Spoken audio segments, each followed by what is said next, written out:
Hey guys, welcome back to Programminers.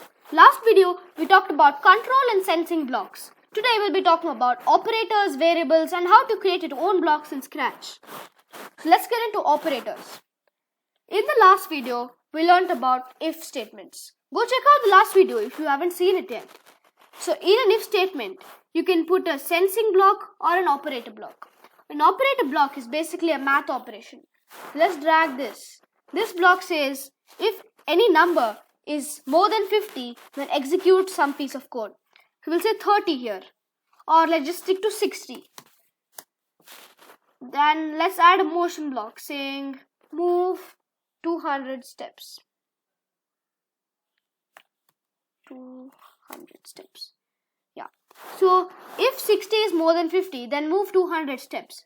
Only if 60 is more than 50, then this code will execute. Here, 60 is more than 50, so the code executes here. Let's put an event to that and let's check it out. When you click the green flag, it moves 200 steps because 60 is greater than 50.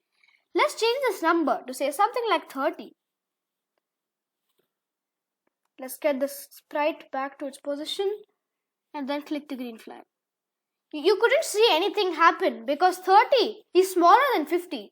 And what the condition says is that only if it is greater than 50, then only move 200 steps. As 30 is not greater than 50, the sprite doesn't move. We can also make it a little more complex by removing the if block. By removing the if block and putting an if else block. Let's go to control, find an if else block, quickly drag it into the code, add the operator again, and then say move 200 steps. So here, if 30 is greater than 50, we know 30 isn't greater than 50. So this move 200 steps would not work. So we can put an else block. Say again, move minus 200 steps or minus 100 steps. Minus 100 steps makes the sprite move backwards. Any negative value makes the sprite do the opposite direction.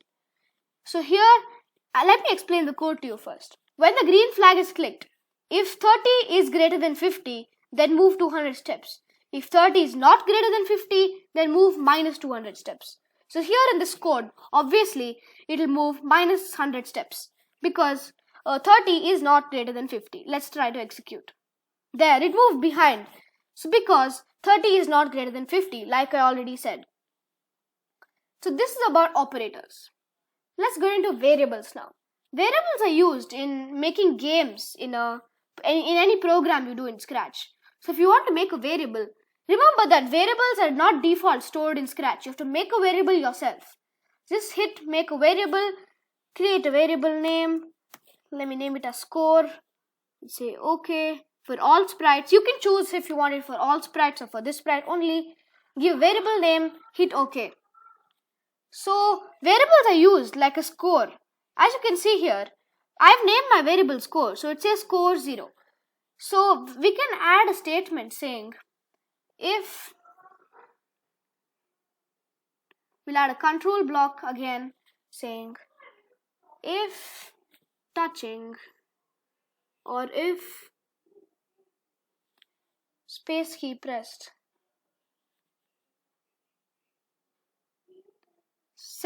change my variable to 1. So basically what this does is, if the space key is pressed, the score increases here by 1. You can also change it by clicking any number you desire here, but we stick with 1. So when the space key is pressed, let's remove this if block on top so that our program is easy to understand.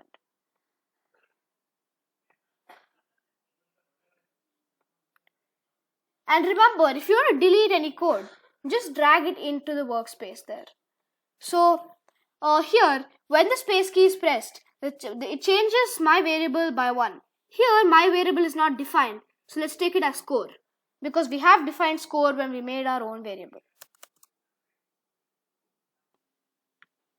So as you can see here, the timer continues running. So I've created a new variable called timer.